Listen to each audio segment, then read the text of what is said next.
Hello and welcome to Good Evening Britain, a Force for Good's weekly show coming to you live from our studios here in the heart of the great British city of Glasgow, with me, your host, Alistair McConnachie.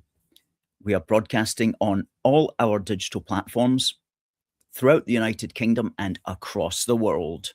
We're bringing you quality, pro-UK comment and analysis every Wednesday from 7 until 8 p.m.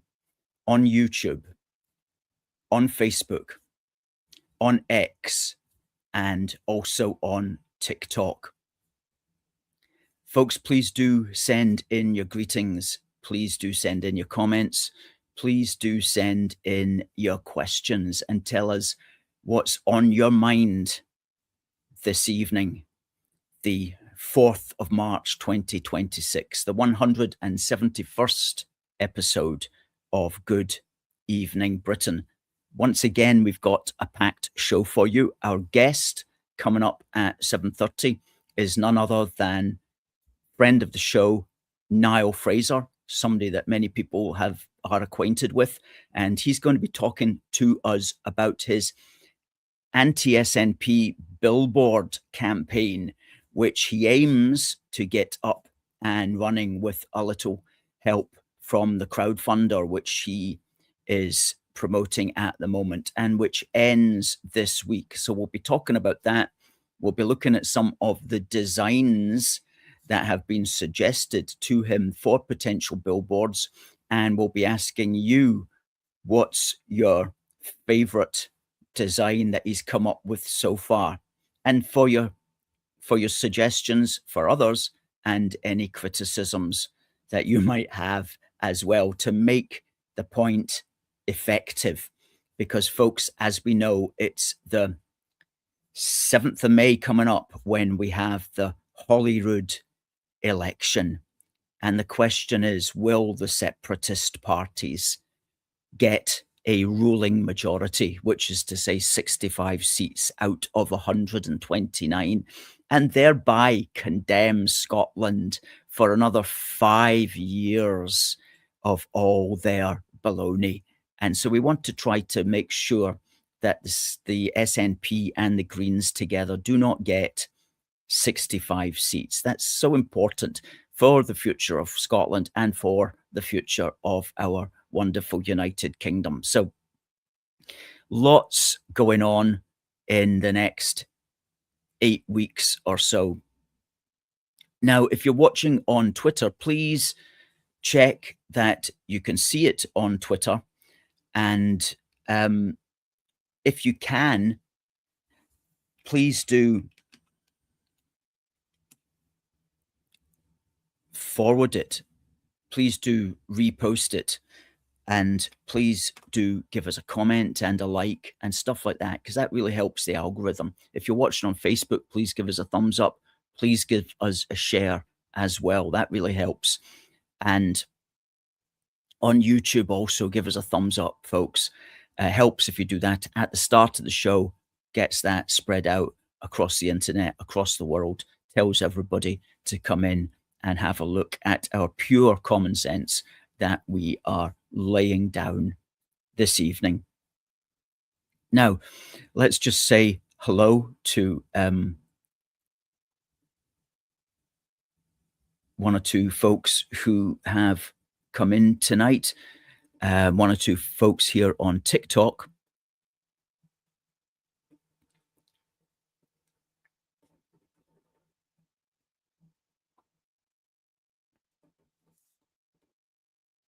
And nice to see everybody on TikTok.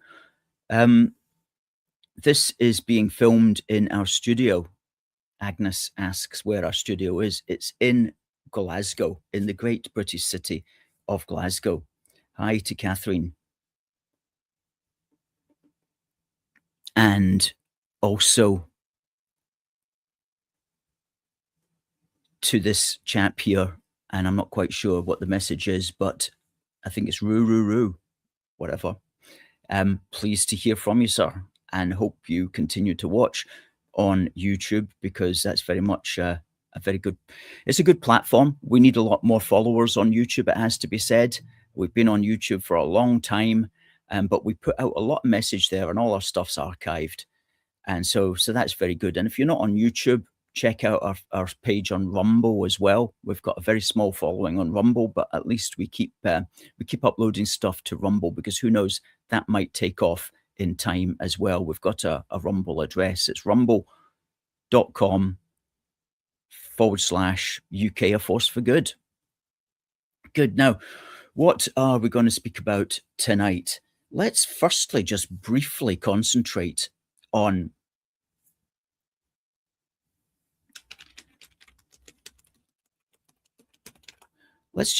comment on the Gorton and Denton by-election. Everybody on Facebook, please do make some comments there. We're just checking to see if Facebook's working, because I'm not getting any comments coming through. There we go. Christopher is outside the Claddon at the moment, watching A Force for Good. The Claddon is the hotel where they've got all the folk, the so-called asylum seekers are at the Claddon Hotel, and there's regular presences, regular vigils outside the Claddon to try to say no more. And it's been one of the most successful, actually, long running, that is, pro borders demonstrations in Britain, is the one outside the Claddon. Now, going to speak briefly about the Gorton and Denton. Last week, I thought it would. I said that Reform would get beaten by Greens, but I thought maybe Labour might sneak through. As it happened, Labour got completely decimated, but the Greens did beat Reform by a considerable margin, by at least 4,000 votes. And they really had it in the bag, though. We had said about a month ago that they would win it because, a third of the population of that area is Muslim, and Reform doesn't appeal to them at all. In any way. It doesn't, at least, it's not prejudiced against them, but it doesn't give them anything that they would want to vote for at all. And so it's no surprise that the Greens won that by Zach Polanski appealing specifically to the Muslim Pakistani concerns, which of course were centered upon the Middle East. And there's quite a few articles in the press about how terrible this was, and this was sectarian voting and all that kind of stuff. Well, maybe, possibly that's what you could certainly call it. But that's just what's going to happen. If you have basically open borders, if you allow everybody in the world to come in, and if you also allow everybody from Pakistan and India and elsewhere to vote without even having to be a British citizen, then what do you expect is going to happen? So, of course, unless things get sorted out, that's how things are going to go. So in this program, I'm going to give some points as to how to stop sectarian voting. And spoiler alert, it involves closing the borders, okay? However, before I get to the 6 points that we can use to stop so-called sectarian voting, let me first look at one or two reports. Now, this one, morning after sees Green voters rue the day. And what this was, it's quite an interesting article. It appeared in the Daily Telegraph on the Saturday, 28th of February. And this chap, or this reporting team, they went around a few Pakistani shops in Gorton and Denton and explained the Green Party's votes on legalizing drugs and legalizing prostitution and removing restrictions on pornography and the policies on trans rights and assisted dying and abortion, and asked many of the people who had voted for Green if they agreed with that. And of course, you won't be surprised to hear that almost all of them were surprised to hear that these were Green Party policies. Mawish Kamal, 45, owner of the Himalayan flower shop nearby, says she switched her vote from Labour to Green because of the party's pro-Gaza stance. She too was surprised to learn about the Greens' stand on drugs and prostitution. Who supports these policies, she asks. Well, exactly. So the Greens won by simply playing clever politics, actually, which was appealing to the main concern of the particular immigrant community in that area, and also appealing to the white working class with simply social welfare policies and anti-austerity measures and things like that. And that's, in that constituency, was a winning formula.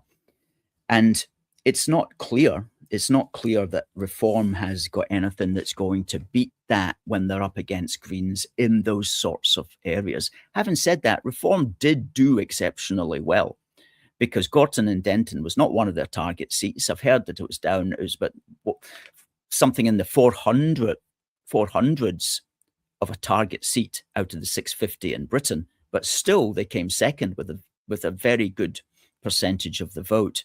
So Reform should be pleased, but if they want to break through, then they're going to have to look at maybe dealing with how they approach the social welfare policies, because Tim Stanley made a very good point, which I'm just going to bring out. Here it is here.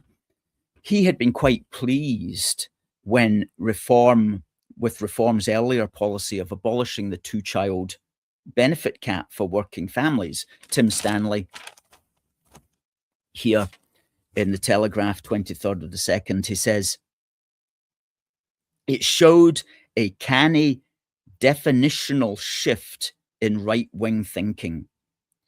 Yes, it would cost money, but just as Farage once famously said he would rather be poorer than take more immigration, so lifting the cap signaled that Reform puts supporting family formation before the dash for growth. It was a break from austerity, a practical manifestation of the populist spirit, the kind of thing you need to do to tempt high-profile Labour supporters to join your party, let alone vote for your party. So I was pleased when they did that. Tim Stanley was pleased. But then what did they do? They got Robert Jenrick, a former Tory minister, on board, and he changed all of that completely. And Tim Stanley attended the Reform conference, heard Jenrick speak, and he says, one could not help but feel we were witnessing the Tory-fication of Reform. Not a new party being born, but an old one, with its deference to the markets, being rebranded and relaunched. Indeed, Jenrick apparently texted his speech to George Osborne, remember him, Tory Chancellor, noting that, quote, it commits to the Office for Budget Responsibility and to fiscal responsibility, which I hope you will approve of. So in other words, Jenrick is changing these policies in order to, as Stanley puts it, show deference to the markets, which is to say, show deference to the powers that be in the City of London. And if you do that, you will never be a radical or revolutionary party. You will always be, by definition, you will be an establishment party. And so he says here, my heart broke when he heard this. My heart broke. I'd prefer Reform to be about class war and culture war, to redistribute money and power, as well as tighten the border. But what am I going to do? And he says there that, you know, basically Reform at this stage is the only game in town for those sorts of policies. But they do need policies that will appeal back to the red wall again. And Jenrick's policies will not appeal to the red wall, and in fact will be very dangerous for them if they are attempting to get votes from those sorts of areas.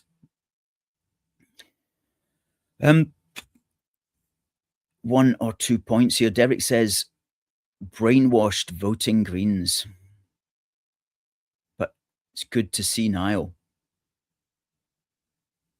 Paul Hadlow's hoping, like us all, that the SNP will come crashing to the ground at the next elections coming up very shortly. Bearing splits, he says, reform's success is assured.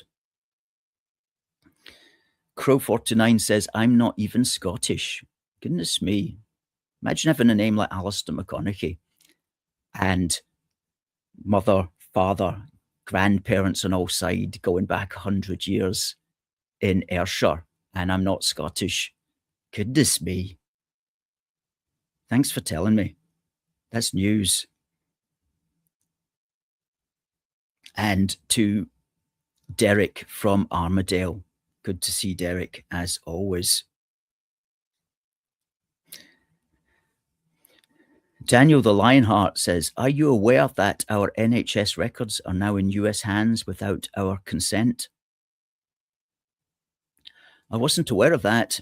I wasn't aware of that. Tell me more, please, Dan. I am aware, and I'm going to have to do something about this, at least tell people about it. But the credit card system is in American hands, or in American hands. I don't know who, how, or where, but over there in America, the entire world's credit card system can be shut down, or it can be shut down per nation. So if the Wall Street Americans don't like the fact that Alistair McConnachie has taken power, they can shut down the credit card system for Britain. Can you imagine that? How on earth have we ever got into a situation where our sovereignty, our financial sovereignty, our economic sovereignty has been lost to such an extent? I'm writing an article on this at the moment, and I'll be delighted to tell you all the bad news when I've completed it. But it has to change. We cannot have the world's economic system centered in Wall Street. It used to be centered in the City of London, of course, but then World War II changed all of that, and the world's reserve currency went from being the pound to the dollar, and the Americans now defend that quite seriously, it has to be said. So yes, the Gorton and Denton thing did bring up a very interesting matter, which we've been talking about for years, and that is that many of these people, and we made the point the very next day on Twitter, we said, A Force for Good said that many of the people, and we don't know how many, but many of the voters at Gorton and Denton would not even be British citizens.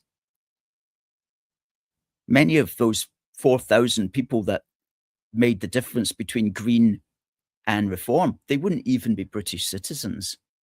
Now, we spent a whole day pushing this out, and then 2 or 3 days later, Farage comes up and he writes a major article, Foreign-Born Voters Stole By-Election Blasts Farage.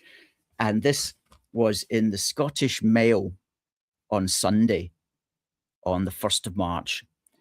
And a similar article also appeared in the Sunday Telegraph, at least online, from Farage that day as well. That's what you call access, right? That's access to the media. You can get 2 articles on the same subject published in 2 different newspapers. You see, that's access. That's the kind of access that I don't have. That's the kind of access that Rupert Lode won't have and may struggle to acquire. God bless him, and I hope that he does. But when you can get those kind of articles published in all these Sunday papers all on the same day, that's access. That's access, man. Goodness me. Anyway, it's a wee bit of a misleading headline, that foreign-born voters stole by-election. Really what it should have been is non-citizen voters stole by-election, because some of these foreign-born will be British citizens. But anyway, they concentrate just for the clickbait there on the foreign-born. But it's basically the issue is non-British citizens voting. And Farage says here, here he says it, allowing non-British citizens to vote here poses a grave risk to our democracy. And This has been going on for many, many years. Farage sums it up. The issue that is most astonishing and frankly is not discussed enough is the right for Commonwealth citizens to vote in UK elections. I had never really quite understood before last week's event the sheer scale and implications of what I believe could be a massive problem for British politics. If you come into this country from a Commonwealth nation, such as Pakistan, providing you can prove that you normally reside at a property within a constituency, then through Commonwealth rights, you get the right to vote. As a result, thousands of those who voted Green last Thursday are not actually British citizens. And in my opinion, this is having a terrifying effect on the British electoral process. I am well aware many people will find this to be shattering news. Some will even find it difficult to believe, but I have checked this out legally and I am right. Well, he's 100% right. And we devoted 2 chapters in this book, Protect Our Country, a big book for the Union, which you can get off Amazon by simply searching for Protect Our Country. We devoted 2 chapters into how this happened and what its implications are for us today. So just search Amazon for Protect Our Country. And we show how to change it as well and how we should change it to be much fairer for everybody. Anyway, that's a serious issue, we're importing hundreds of thousands of people a year who can vote as soon as they just find a place to stay. They can vote. That's to say, the inhabitants of 55 Commonwealth countries, 56 if you include Zimbabwe. That's astonishing, and it's been ongoing since 1914, but the time has come to stop it. And we can stop it. We can set our country back onto a reasonable and sensible route. And if you want to call it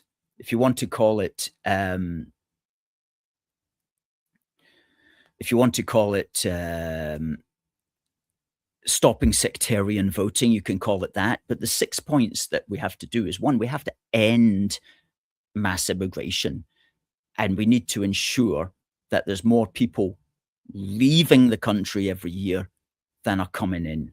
That's the first thing that we have to do. The second thing is we have to end what's called the pull factors, which are the factors which encourage people to come here. The first is we have to end indefinite leave. The idea that if you're just here legally for 5 years, you're then entitled basically to stay forever if you get your indefinite leave to remain card. That has to stop. I mean, what's the point of that? The other thing related to the pull factors is easy citizenship. You can get citizenship after 6 years legal residence. It should be 25 years at least. And if you want it, you should have to pay a heavy premium for it as well, several £1,000s. And we have to end mass welfare benefits for non-citizens. And that includes access to social housing, all of which benefits and social housing should only be available for British citizens. The third thing we need to do is to stop the boats by simply leaving the UN Refugee Convention and declaring channel crossing to be an offence, a criminal offence, punishable by prison. The fourth thing we need to do is to deport the 6 categories of people that we are legally entitled to deport as the law stands already, but we don't do properly. The fifth thing is we need to defund the open border NGOs and charities of the hundreds of millions of pounds which they receive from the British taxpayer courtesy of the government, and which are basically just working against the best interests of the British citizens.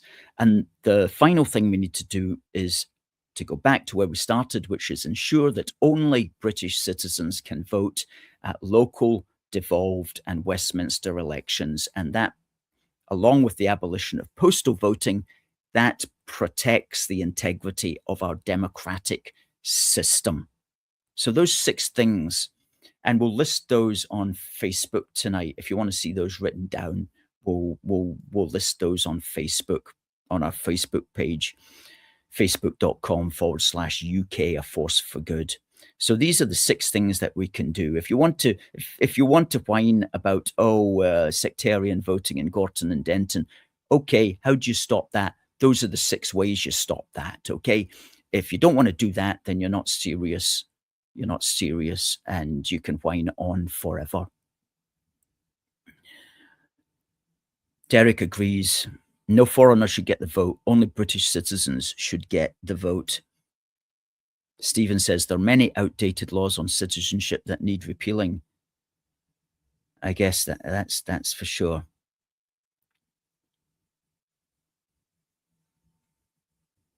Soma says, I'm 57, you are, ? 36.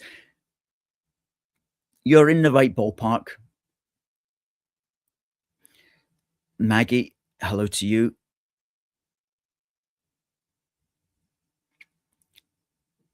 Well, here's another one. Stephen wonders, why should the Irish get to vote? The Republican Irish, that is, the people from the Republic of Ireland. Well,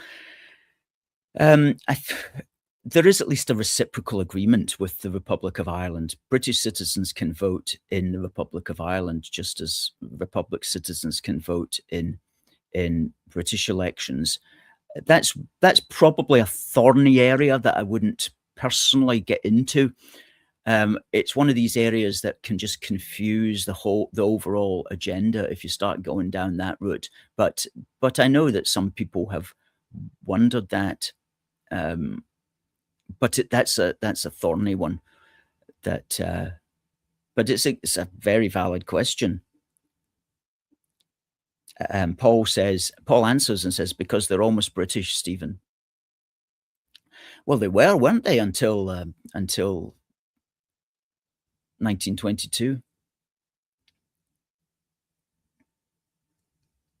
Paul says, I am from Blackpool. I am not Scottish, though I love our United Kingdom. I've been to Scotland many times and love it. United we stand, divided we fall. I have lived in the Netherlands, Russia, and China. This is still the best place on the planet. That's the attitude. Absolutely. That's what we like to hear. This is the best place. We have to talk up Britain.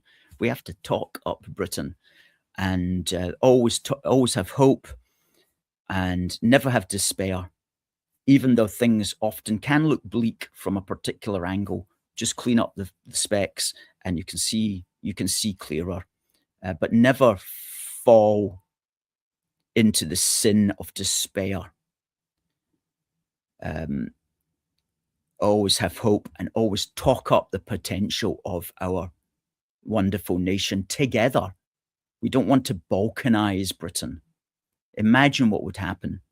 We'd be like these Middle Eastern countries, always getting balkanized and fighting one another. That we can't have that. And there's no need for us to have that. Britain has always been its greatest when it was, well, its most successful.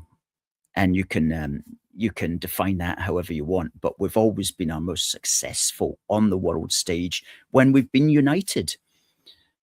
We only started really to make a footprint on the world stage once we became united. And in fact, it was on this day in the 4th of March, 1707, when the English Parliament passed the Union with Scotland Act. The Scottish Parliament had passed the Union with England Act a couple of months previously. And it was on this day that the English Parliament got around to passing their union with Scotland. And once these two acts had been passed, the first by the Scottish Parliament, the second by the English Parliament, then we came together on the 1st of May, 1707. And the world was never the same again.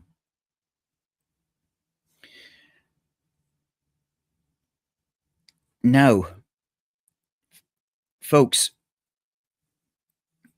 our guest this evening is Niall Fraser. I'm going to bring in Niall. Let me get my headphones. And we're going to talk about Niall's anti-SNP campaign. Folks, please welcome Niall into the show. Hello, Alistair. All right, Niall. How's things? Yeah. Yeah, having a fantastic evening. Just listening to your show there as it was coming up. Important to make sure that only people who should be voting are voting, Alistair. Pretty simple stuff. Well, very simple stuff. In England, well, throughout Britain, every Commonwealth citizen can vote at every election.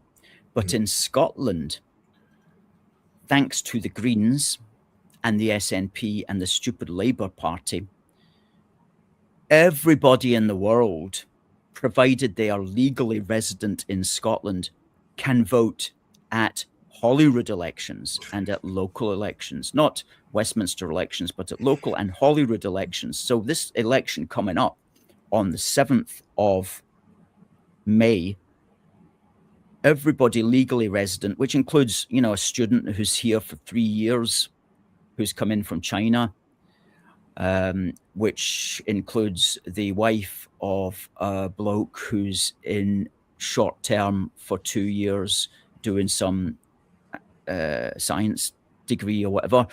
They can all vote on the future of Scotland, even though they themselves have no long-term vested concern. Well, in fact, it's quite the opposite. I mean, the example you give is like a Chinese student. I mean, there's no vested interest there from the Chinese students' vantage point. But actually, there's the opposite could be true, where it's maybe they want to vote in the worst person so that, whatever they're studying gets destabilized before they go back to China. Well, absolutely. Yeah. That all has to go. You see, this happened because the franchise was devolved, and the franchise got devolved as one of the gifts David Cameron's. He thought when the SNP lost the referendum in 2014, David Cameron was so sad about it that he decided to give the SNP a consolation prize, and it was called the Scotland Act 2018, or is it 2016? And in that, the franchise got devolved, and so that was just a playground for the SNP and the Greens, just to make mischief, basically. Crazy. So, but what we need to do, and if there's a reform government or whatever, and it's going to have to take something like that, it's just going to change the franchise for everybody. Have one franchise. Everybody can vote at local, devolved, and Westminster elections, providing and only that you are a British citizen, legally speaking. And all this foreigners and people who are only here for a couple of years voting on our long-term interests just has to go. Ridiculous. Has to go completely. Totally ridiculous. And that these elections, especially devolved elections, can come down to very small margins. Oh, again, as well, indeed. Every 5 years, it's pretty high pressure for, the few months leading up to the election. I mean, every 5 years, it's pretty crucial. Yes. To say the least. Yeah. And that's why, a good segue, I suppose, into what I've been up to, which is just designing funny billboards to attack the SNP. Because I think, as far as Scotland's concerned, I think we're past the point of the tactical voting message. I don't think anybody's going to be absorbing that message anytime soon, especially given Keir Starmer's track record since he's gotten into government. I think, you just have to leave it up to every individual to vote who they want to vote for. But, in my little corner, I think I'm best to just try and hammer down the SNP's votes rather than try to champion any other party. I'm better to just come down like a hammer on the SNP and try to diminish their chances and try to just sort of illuminate their voters as to what they've done. You know, a lot of, you know, the standard SNP voter, I think they're, you know, I would say you've got the really young, and then you've got the really old. So you've got the pliability on both ends, if you know what I mean, Alistair. So it is one-way traffic. Once you convert somebody away from the SNP, they never go back. It's one of these things where it's over time will win, but it's just it's hard because we have to work double as hard because they're bringing in all these new Scots. You know, vote cancelling new Scots, Alistair. This is the thing, you know, not only are we trying, you know, battling for hearts and minds here, but we're battling the numbers as well because, you know, they're being brought in by the busload, and we just know exactly who they're going to vote for. So yes. So tell us about your campaign then. What's your idea and how have you got it on the road, as it were? Well, just like many of my ideas, they're quite wacky. But I think, again, it's, for me, it was like a striking visual that summed up the SNP in one image, which is, it really is quite a hard thing to do because there's so many scandals that you can't just pinpoint one that would sort of encapsulate their, you know, the 20 years of failure, 20 years of incompetence and 20 years of corruption. But it's, you know, it's just trying to get it somewhere, someplace. Ideally, or no, ideally, what we're going to do with the money that's the crowdfunders already gained is to put these billboards in places where, you know, the SNP are expected to get a good turnout, a good vote, to go after. So you've got a crowdfunder on this. No, of course. So we've got a crowdfunder. I mean, the idea is very simple. We're going to put up anti-SNP billboards in their own strongholds with the hope that, you know, Joe Boggs walking down the street, he's voted SNP 10 years, he sees a billboard, he says, hold on a minute, I didn't recall them doing that. He then goes on his computer when he gets home or his phone or whatever, he discovers what's happened, and then he's converted over to the outside of the camp. You know, he's never voting SNP ever again. That's what I would prefer to happen. Obviously, that's the goal, the aim. But I just think, you know, that's probably the best course of action, just to try to go after their own votes, you know, embarrass them, shame them, to the point where if they're not going to flip to another party as well, because it's one of these things where, you know, a lot of the Scottish nationalists will say, I know, you know, I don't agree with men and women's prisons as well, but I mean, you didn't want me to vote for Labour, do you? I says, no. Well, just don't bother voting at all. Just don't bother voting, and take it in a different direction and say, well, I'm not asking you to vote for him. I'm asking you just to sit this one out. It's shame. I like the strategy. It's a good one. Yeah. Well, tell you what, I know you've got a few examples of the posters and ideas that you've come up with. So what we can do is we can run through them. And if I can ask people watching to tell us what ones you think are your favorites, what are the best ones, and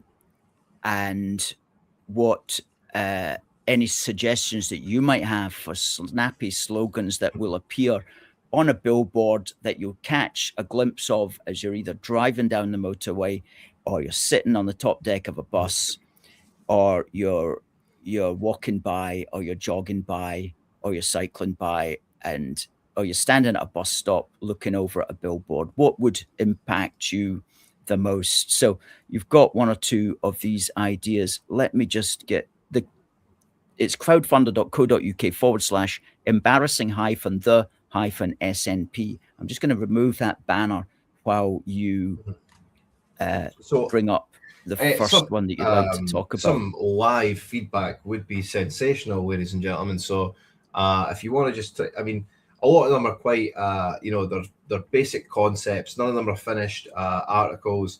once we've got the crowdfunder finishing, it's only got 2 days left. So once it's concluded, we'll finalise a billboard. We might have 1 or 2 in the roster just to see, what we're going to get away with here, because the next question is what we're going to be allowed to put on a billboard. But to start off with, I'll go with what I created first. We'll start here, which is just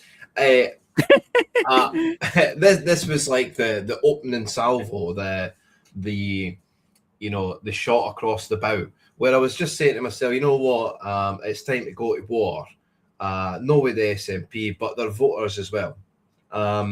Because it's time to, this is the part of them shaming them into just staying at home. We have to embarrass them to the point where wait, you voted SNP, you donkey. What are you doing? So that was the idea there. And just very simple. I think you're just getting that off your chest, basically, there. Yeah. I'm not sure how convincing it will be if you are an SNP supporter. You might not take that too kindly. Enraged. But then you would also be, that's part of the ploy as well, right?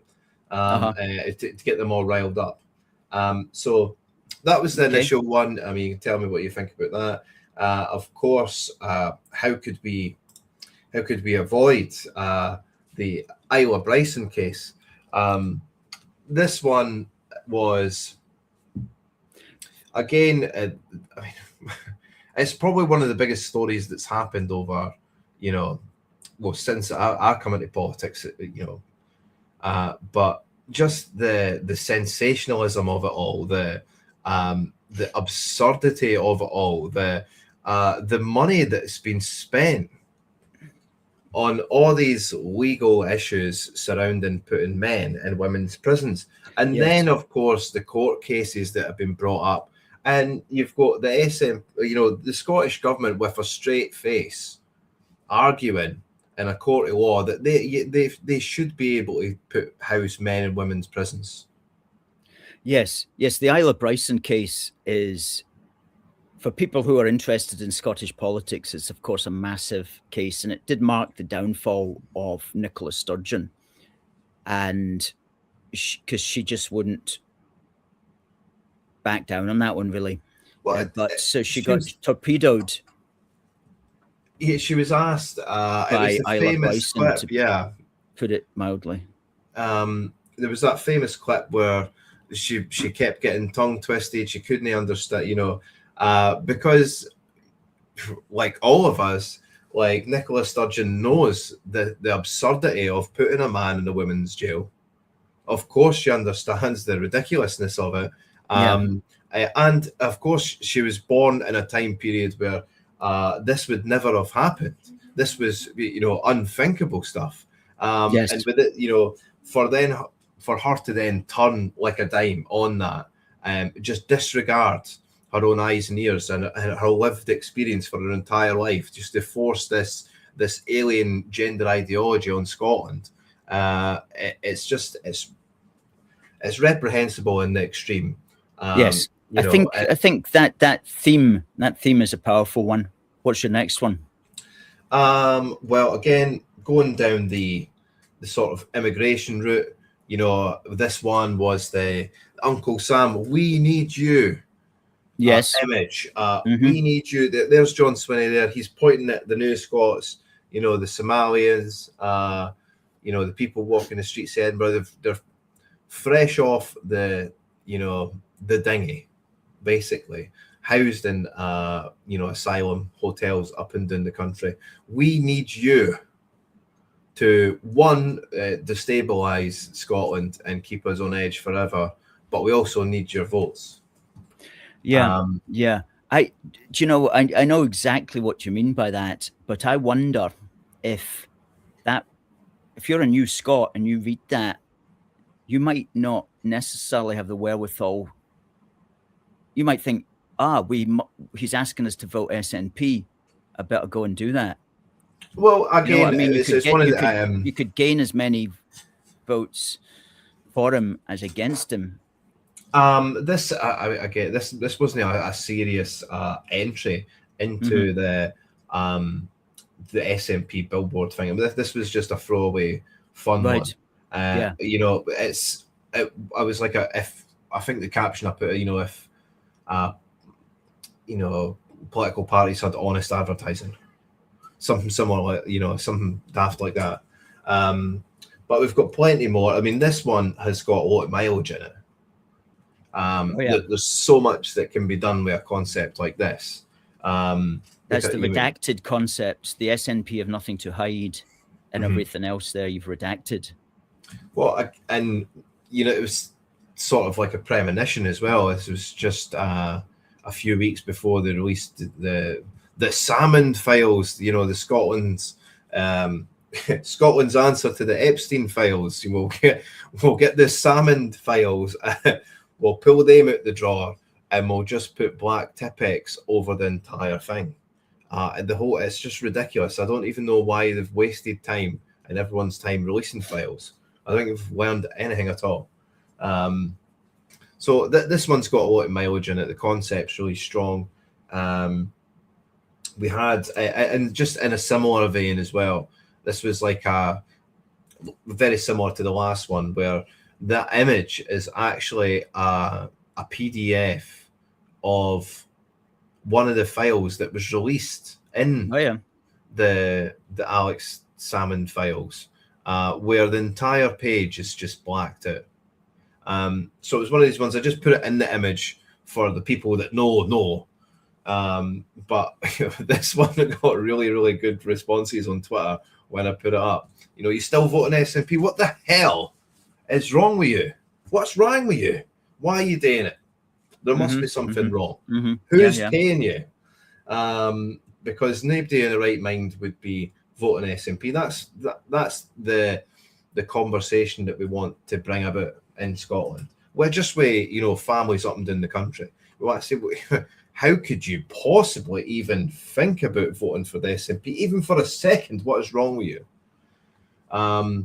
We got quite a controversial one. This one, Scotland stronger for. Well, Scotland's been scored out there. It's not stronger for Scotland. It's stronger for Islam. Again, we just see the rise of Islamic centres all about Scotland. And of course, that's just into the sort of third world migrants that are making their way here. Yes, that's quite a spicy one, you could say. It is a spicy salty, one. Salty, is that the phrase? No, spicy is the right one. Salty is maybe. It would be salty if you were an SNP supporter. You would be very salty if you were to drive past that. But again, this sort of this weirdness in the SNP, the Scottish Nationalist Party, that they want, like, what, the erosion, the dilution of what the Scottish national identity by importing all these voters and then branding them New Scots. And even the people that are being called New Scots, right? They're like, here, I'm no Scottish. You know what I mean? It's as if they want to be mislabeled like that. Can you imagine? You know, you've escaped Chad. You've somehow made it across Northern Africa, right across into Europe. You've made it, or you've paid for a dinghy somehow, or you've murdered somebody to get a dinghy slot. You get over here, and then you get called a New Scot, and they'd be like, hold on a minute, I'm from Chad. They would actually be offended. So, you know, it goes both ways. This New Scot branding, I've never understood it, because it's just, you know, it's quite insulting both ways, if you know what I mean. It's insulting to imply it, and for the person that's being labelled, it's insulting, you know, just to call them that. Yeah. Okay. We have, you know, this is, I took a lot of time and effort on this one. This was one of my favourite ones. Right. You know, because that's good for those in the know. That's related to various diagrams on sex education document that John Swinney has pushed into schools. Mm-hmm. So say no more on that, but yeah, go ahead. Well, this came about because, you know, I've unearthed this video. No, I've unearthed it. I've just pulled it out of the video bank and regurgitated it on Twitter. And it was a video of quite a number of years back where Richard Lucas of the Family Party confronted John Swinney at one of these education meetings. And, you know, he just details to the group of people, you know, why have you introduced these things into the schools? Things so graphic that the people in the hall were, you know, so offended to hear it and say, oh, we're live stream, we'll shut down the live stream. We cannot be saying these types of things. And then, you know, Richard rightly points out, well, if a group of adults can't talk about these sexual things, you know, as a group of adults, then how is it possible that could be, you know, deployed in schools in such a innocent, safe, you know, just to sort of carve away at the innocence that, you know, the children have, what little innocence they've got left in such a digital world. Yes. No, I think that's a good one. I've liked it. Kathleen there says that's the one. It says it says enough. Mm-hmm. I would get the text in bold so it sticks out. But other than that, it's kind of good to go. Certainly in landscape format. Although a lot of these digital things, you can get them on digitals. They're digital displays. They would be in portrait, so you need to rejuggle that into a kind of portrait size. But I like that one. Again, the concept's really strong. If you know what John Swinney done, which would introduce, you know, the new sexual education curriculum into the schools while he was education or minister or, you know, cabinet secretary for education. So John Swinney's the architect of all the sort of perversions that we're seeing in the Scottish school curriculum. And it's, you know, the banana is an ode to we get it. Anyway, go over that again. But and this one is probably personally one of my favourites, just because of the statement that it makes. It's very simple. We want it sort of across a motorway. Ideally, if we could get it one across the M8, M74, something like that would be absolutely sensational. But it's just food for thought where, like, hold on a minute, it's something so absurd, something so ridiculous can be pinned on the SNP. Let's do it. Let's pin it right to them and not let them escape. Yes. And, you know, it is their issue and there is no escaping something so simplistically wrong. So I think this might be the one. Can I make a comment on that? Of course. If we go back to it, I would take out the word. I would take out the two words "vote SNP" because that's like a command. And some people, for example, on a motorway, they'll only see "vote SNP." I would rearrange the words. I would say SNP think men belong in female prisons. Full stop. Oh, that's quite better. That is better. You didn't want to.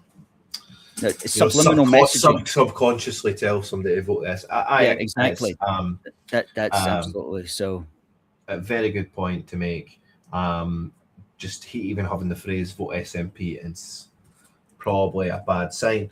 And here, you know, I thought that I'd struck a gold mine here, or you know, maybe not a gold mine, but a salt mine.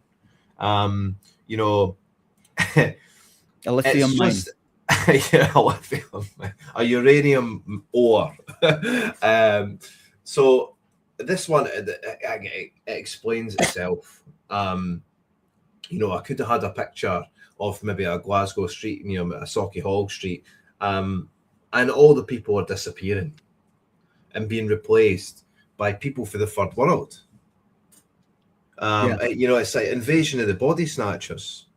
But this was more a sort of in-your-face statement to the SNP themselves, because the party of Scottish nationalists, well, what they've done in their race to the bottom was to make sure that all these diversity quotas, all these edicts, these weird edicts, they were imposed on themselves, Alistair. So they had to put up, all these diversity candidates. They all have to go first in the list, or a lot of them do. They have to have a certain amount of representation. So they themselves are replacing them. It's a weird situation where, the party of Scottish nationalists is becoming like the image that I'm looking at. Oh yeah. Yeah. And we're sort of through the looking glass on this at the moment, where you're just like, where are they going to go next? Like, what is going to happen next with this SNP? We don't know. But yeah, I think that's all the ones that I've pulled out for you today. Okay. Okay. Good. Well, let's go back to you need to raise some money for this. We've got things these days called digital banners as well, which are slightly cheaper than the actual print, I would imagine. I don't really know. I'm just thinking that. But you want to get how many of these posters? Ideally, at least one. And run it for how long? So the crowdfunder's sitting about £500, right? I can imagine what we're going to do. We're not going to take anything on our end. What we'll do is we'll maybe identify 2 or 3 key areas we want to hit: Glasgow, Dundee, any sort of SNP stronghold. We want to be in there with a negative campaign.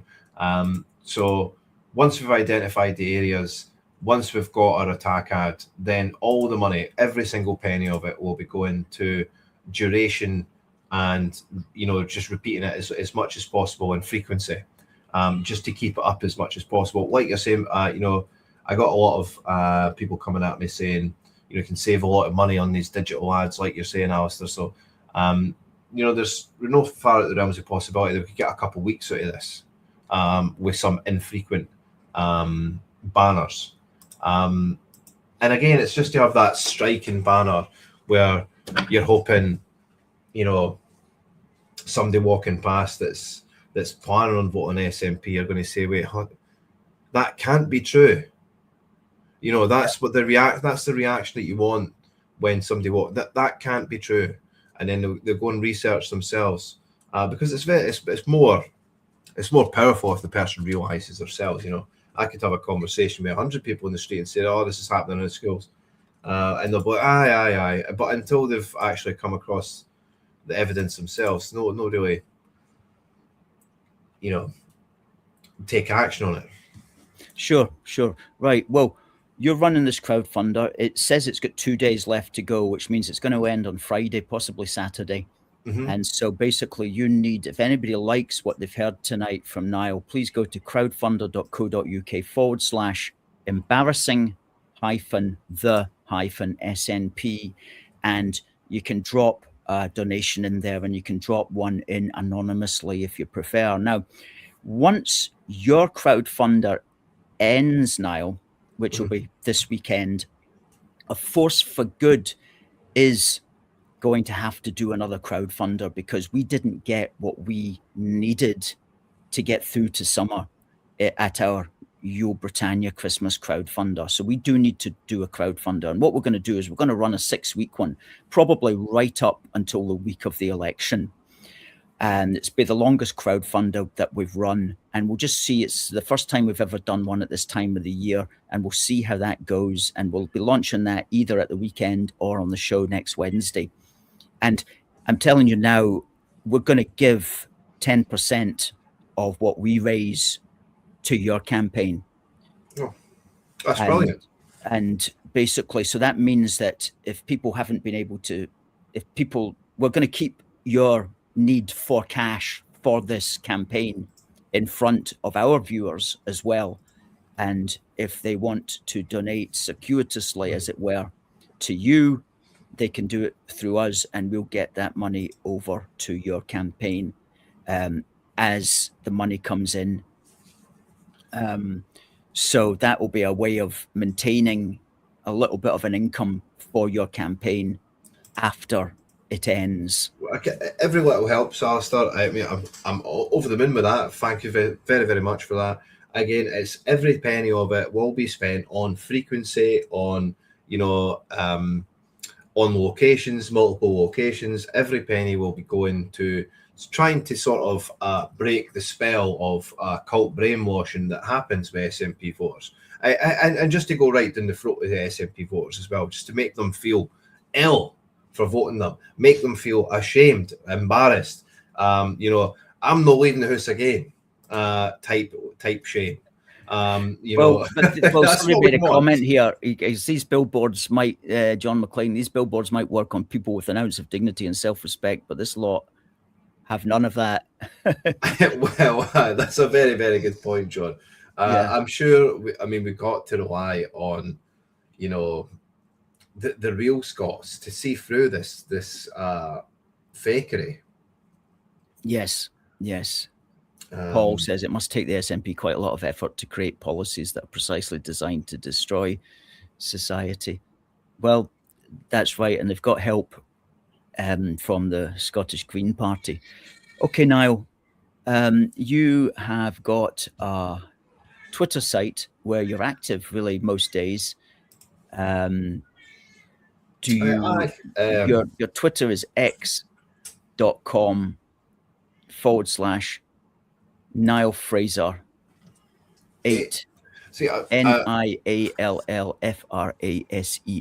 numeral 8 for those on listening via the audio podcast. So good luck with that then, Niall, and we'll be in touch with you regarding continuing to support your efforts. Appreciate it. Right up until the big day on the 7th of May. Okay. Right, lovely. Right, thanks very much. Then. Thank you, Niall. Good night. Niall Fraser with a very good idea, I have to say. His anti-SNP Billboard campaign. Let's see if we can get that making a fuss throughout Scotland in the next 8 weeks. Good stuff. Now, remember, folks, we have got our anti-SNP rally, or rather our SNP Out Now rally. Our SNP Out Now rally begins at 1:30 for a 2 p.m. start on Saturday, the 28th of March. And we're going to be outside Holyrood. Okay, so if you're fed up with the SNP, if you want to do some sort of political campaigning, then one good way of doing it is to create a scene outside Holyrood. Saturday, the 28th of March, 1:30 for 2 p.m. start. And we'll be saying to the SNP, their time is up and we're voting for change. We're voting you out. We're saving Scotland. We're protecting our kids and our futures. So come along and raise the colours. British Isles flags only. Scotland, England, Northern Ireland, Wales, Channel Islands, and Union Jacks. And that's going to be our message. 19 years of misery. Swinney out. SNP out now. Enough is enough. And when we say enough is enough, we mean enough SNP being in for 19 years. That's enough, okay? They have to go. They have to go. And 28th of March, Saturday the 28th of March, is your opportunity to tell the SNP to their face outside Holyrood that their time is up, and hope to see you then. We'll be back next week, folks. Thank you for everybody's comments. Thank you to Niall, the guest. Derek says he totally loves the billboards. What does this button do? Says, go for an Oliver Twist billboard theme, seeing as the SNP love turning kids into criminals so much. John McLean says a good billboard for them would be just a blackboard with comments coming from behind the blackboard, but no faces, implying that the people are hiding behind that shield. Well, they do like to hide behind things, and they do like to hide behind redacted comments. Okay, folks, we'll see you next week. We've got a new guest for next week who's never been on before.